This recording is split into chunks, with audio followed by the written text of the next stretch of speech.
3 minute में hair clip? हाँ पूरा देखो।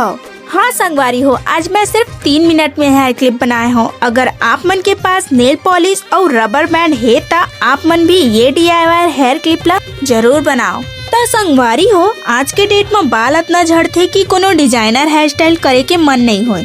तब मैं सोचे कि एक ठन हेयर क्लिप ला ही लगा लेता हूँ। फिर हेयर क्लिप एकदम नॉर्मल दिखत रही से, तब सोचे खुद बना लेता हूँ। तहन फिर मोला दिख गए रबर बैंड और नेल पॉलिश।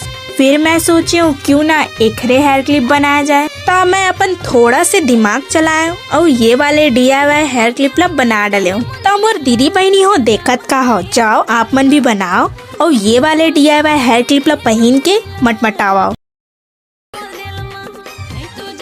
चलो अब ये DIY हेयर क्लिप पहने के बाद कैसे दिखत है ओला देखते। संगवारी हो, आप मला DIY हेयर क्लिप कैसे लगी कमेंट में जरूर बताओ। जय जोहार।